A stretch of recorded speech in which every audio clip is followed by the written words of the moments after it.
Presidential candidate of the People's Democratic Party, Atiku yesterday mocked his counterpart in the ruling All Progressive Congress, APC tinubu, as a clown who was only fit to contest the post of Grand Comedian of the Federal Republic. Atiku advised the APC to immediately replace Tinubu following his unceasing, helpless gaffes to avoid further embarrassment.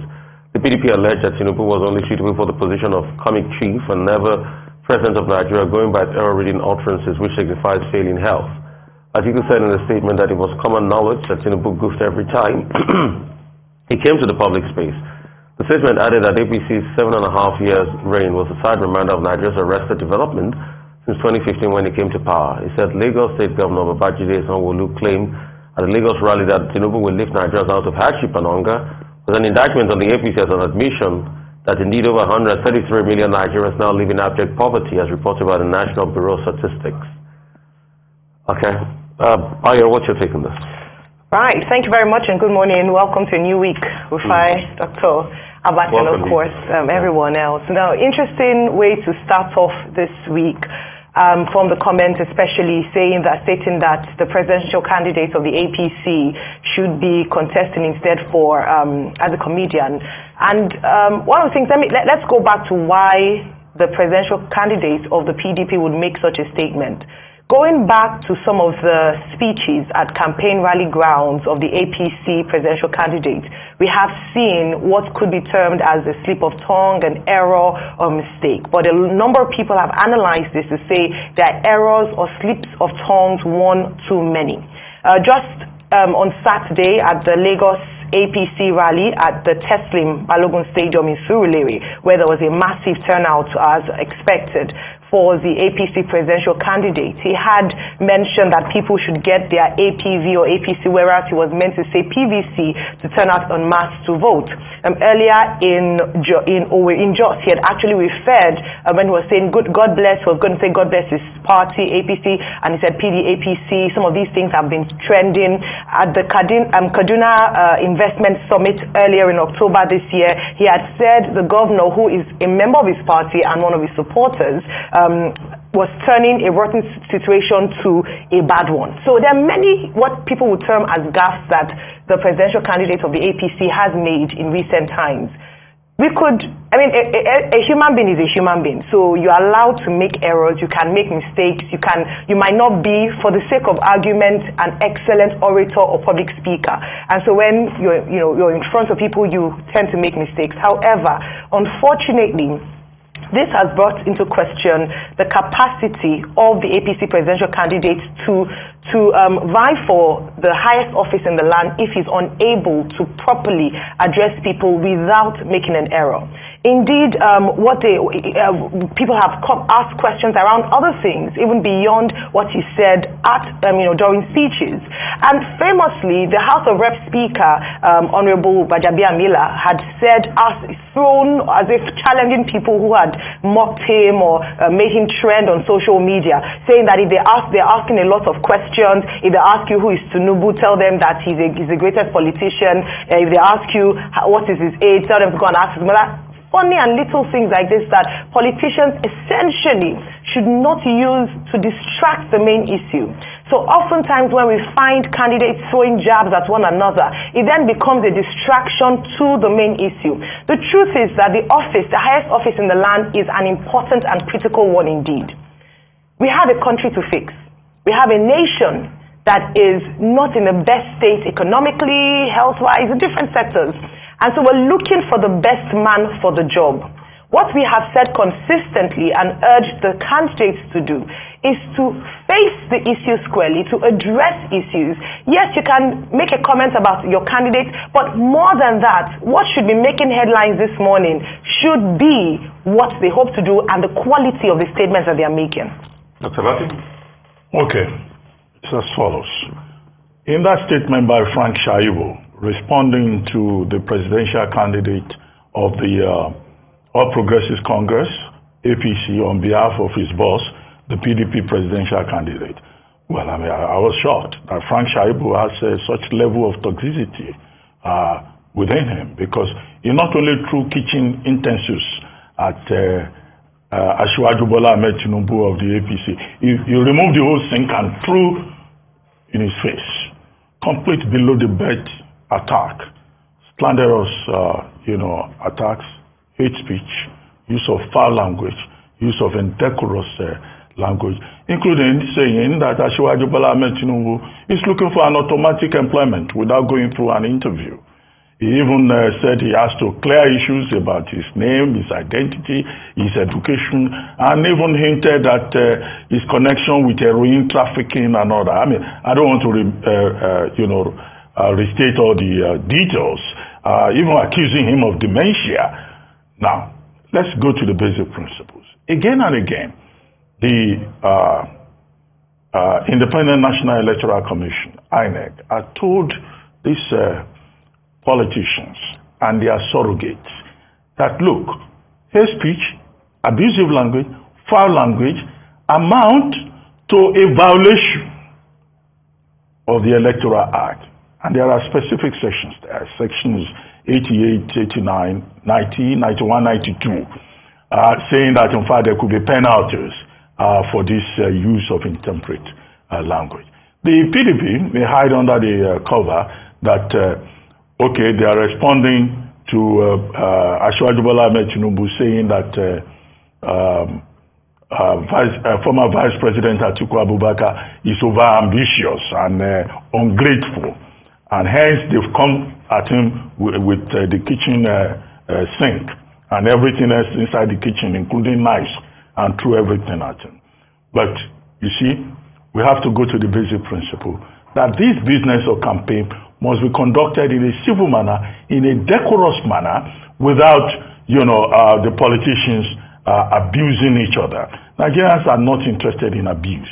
Nigerians are interested in how they want to solve the problem that Nigerians face going forward. The PDP spokesperson, speaking on behalf of his boss, says, Asiwaju Bola Ahmed Tinubu does not want to come for a debate, and that they are inviting him to a full television interview. Okay, that may be excused, but all the other argumentum ad hominem in that statement, I think it's simply overboard. The second point is that this proves the point that some people have made, that perhaps the surrogates of the presidential candidates, their spokespersons, should also be made to sign peace accord. Because violence takes many forms. Sometimes some people can have diarrhea of the mouth that can cause violence. And which was why the INEC chairman was saying the Constitution, the Public Order Act, the Police Act, and also specific sections of the Electoral Act 2022 do not allow for the use of foul language that can cause public disorder. And unless INEC and the relevant agencies begin to apply sanctions under the law, I hope this kind of situation will not completely degenerate. The Tinubu camp has not yet responded to this attack, but I don't know what they are going to throw. Maybe they too will enter the kitchen and look for whatever weapons are still available and throw back. But that's not what Nigerians want. That's not what the guidelines and the relevant laws recommend. So maybe the surrogates will also have to sign a peace accord. The third point. The presidential candidate of the PDP was saying that, perhaps Asiwaju Bola Ahmed Tinubu should be given the honor of the grand comedian of the Federal Republic of Nigeria. Well, the only man I know who bears that title, GCFR, is Gbenga Adeyinka the First, the popular comedian, who introduces himself as Gbenga Adeyinka the First, GCFR. But maybe there is still space for that. But you see, as a political attack, I think it's a bit off color. And we hope that, language, the place of language in political campaign will be something that, both the political leaders and their surrogates will pay specific attention to. It may provide entertainment, but it takes attention away from the major issues that concern us as a people.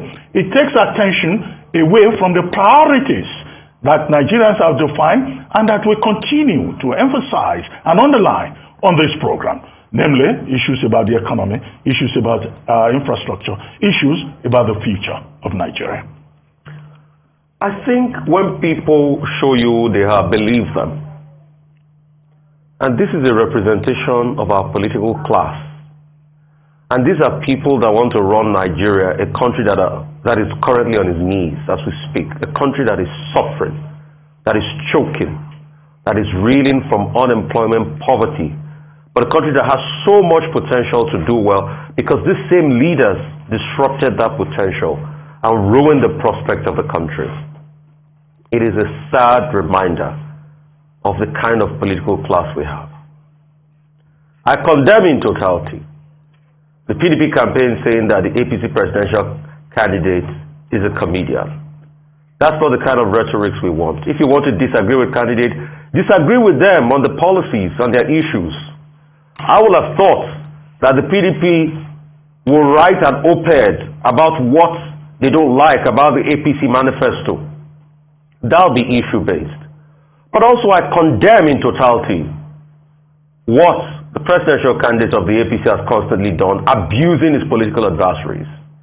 Words like they will labor in vain. Words like don't even mention that party. Words like tear umbrella. Words like that are not good. So now I'm condemning both parties. And I also condemn any party that will come and rain abuses in. As for gaffes, yes, the APC presidential candidate has made a lot of gaffes. Gaffes are a dime a dozen now. Almost every outing, there's a gaffe.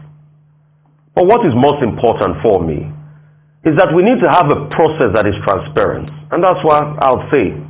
Going forward in our electoral process, presidential candidates must be able to submit to us medical reports. They must also be able to submit to us their tax returns. Because you see, if you want to get into a university in Nigeria, you'll do medicals.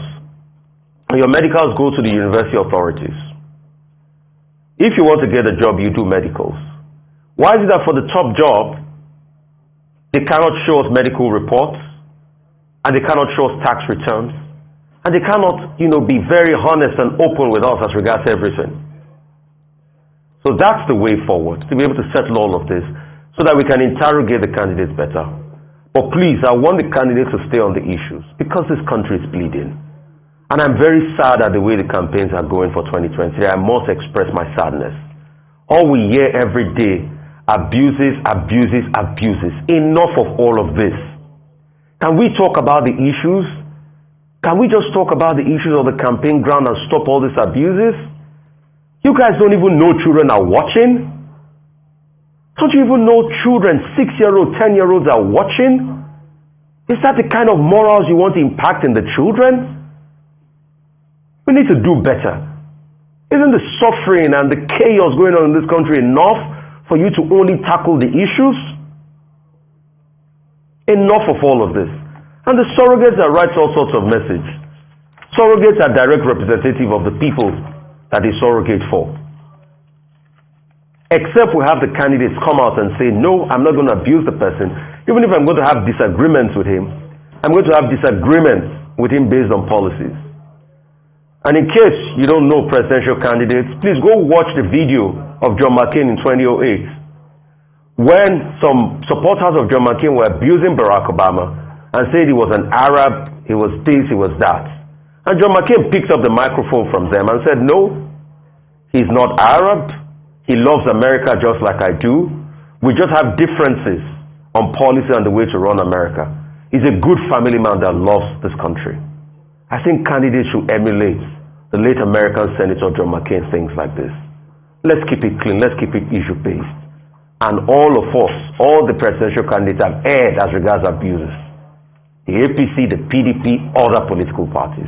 It is time to stop it and keep it clean and think of the nation. Nigeria first.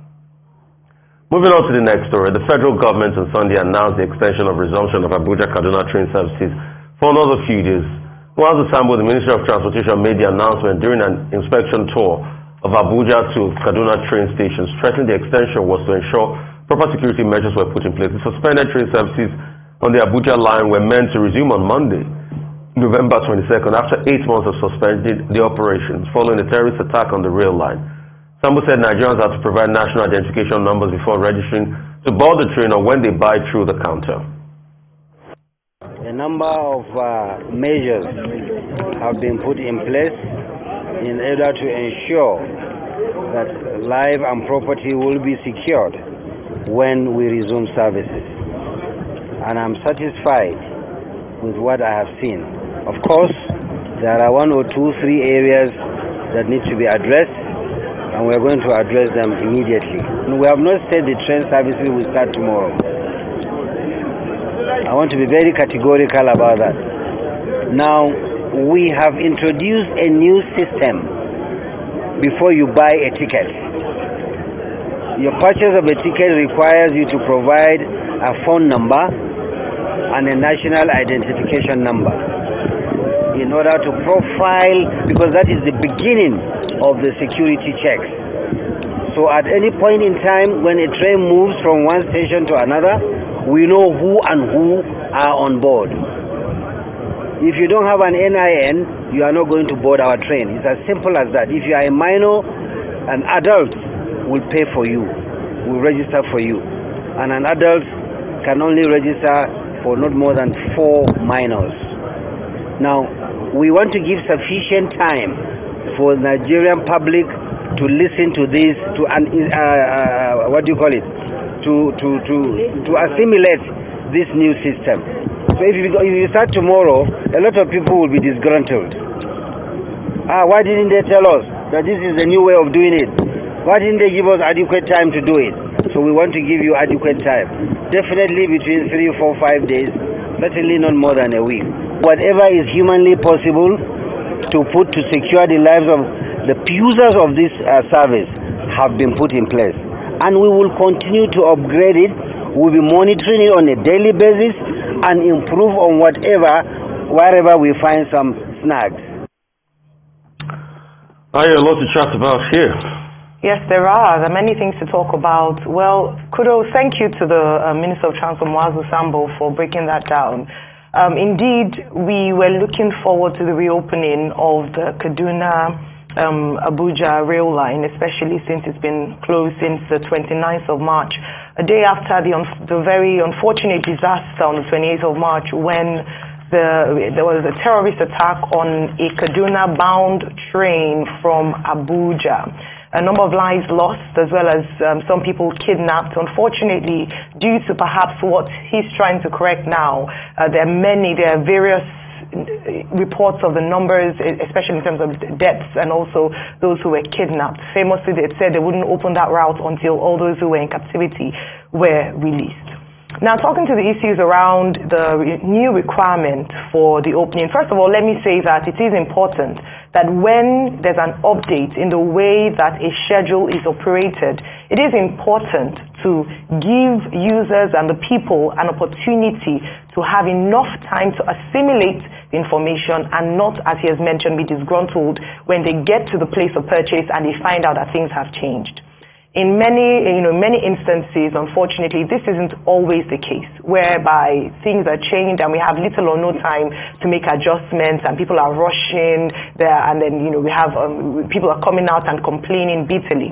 And so what has necessitated the move of the opening of the rail line from today to, as is mentioned, 3 to 5 days is important. However, I hope that they will take the time to actually do what they said they want to do, which is to have a massive campaign around this, especially around the safety and security of commuters using that rail line. Then moving on to the new guidelines following the reopening of rail lines, which is that you must have your NIN, you must put your phone number.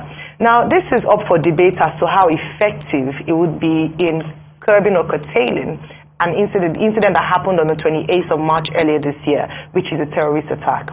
Unfortunately, when it comes to security and terrorism in Nigeria, it's a bigger issue beyond just providing an NIN or identification before you board a train. We have to ensure that we have security on the lines. We have to ensure that the bigger issues, because you cannot deal with terrorism in isolation. It's not just a rail line problem. We have a big problem in the Northeast that hasn't been decidedly dealt with. If this isn't handled, even if they take the NIN, phone number, birth certificate and everything, we're still going to have these issues. And these are the bigger questions for the Minister of Transport and the security operatives to respond to and to give an answer to? All right, Dr. Bati. Okay.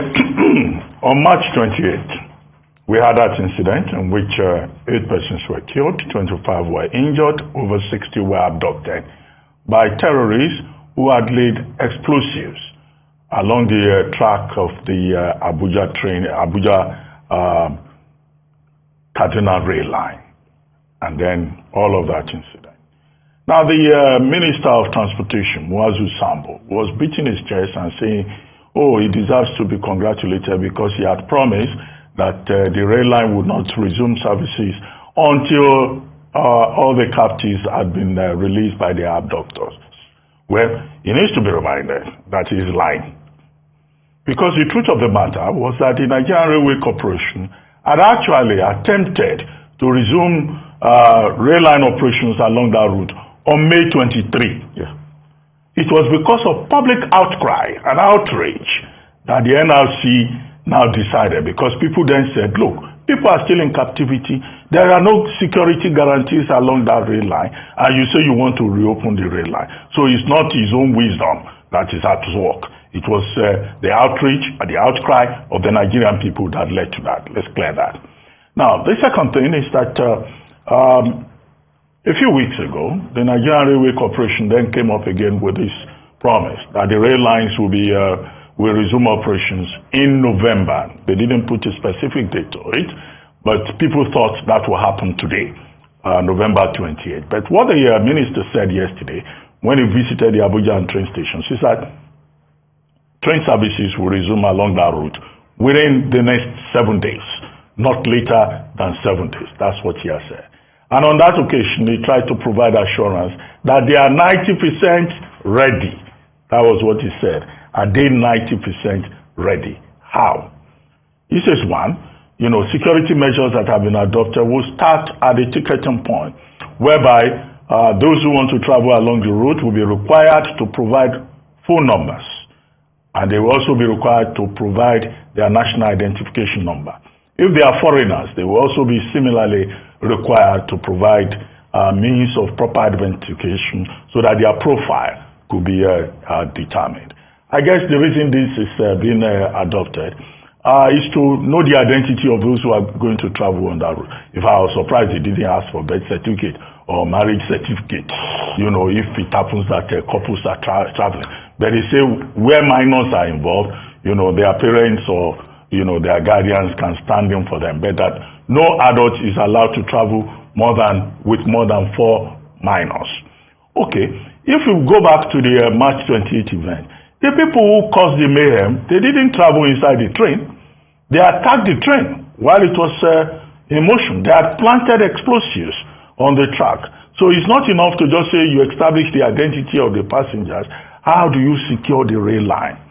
What kind of surveillance system has been put in place to make sure that from point A to destination, there will be no attack on those rail lines? That is something to note. Another thing that the minister said is that there will be now improved security, that there will be security people who will travel with the trains, and that these security persons are likely to be in mufti. Okay? If they are in mufti, okay, would they be able to make a difference? Considering the sloppiness of Nigerian security officials, whether it's the police or it is the civil defense, and what is the implication of this for the available manpower that we have.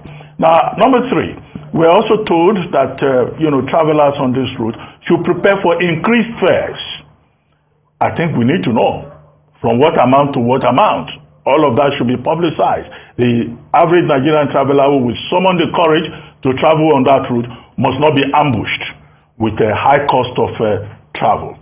Another thing that we're told, of course, is that there will be no night travel, where this was one of the demands of the affected families of the abducted persons, who said, look, there should be no night train. But, well, the minister ended it that it's only God that ensures security. The government must also play its part. And this is all about the Kaduna-Abuja, route, about other routes in the country. The trains, the coaches of the Nigerian Railway Services have had issues close to Ibadan, when some people had removed some of the rail tracks, and the train had to stop somewhere in the forest. There have been other cases of attacks, although of a lesser degree, on the train. So whatever is being proposed, it's not just to assure us that the Abuja-Kaduna line is now safe and that security will be provided. There must be a comprehensive framework for ensuring the security of the rail lines and the safety of passengers who travel on those rail lines. The completion of many of these rail lines haven't been touted as one of the major achievements of the Buhari administration. But as in aviation, the first law is safety. And it's the safety of the average passenger that is important. That is when the Nigerian Railway Corporation will have succeeded in restoring the confidence of that average Nigerian who wants to travel by rail. The minister says he and his officials, they will be the first to travel along that route. They should not just travel once, they should travel along the route regularly so that we will know, all of us will know that we are in this together. Okay. First,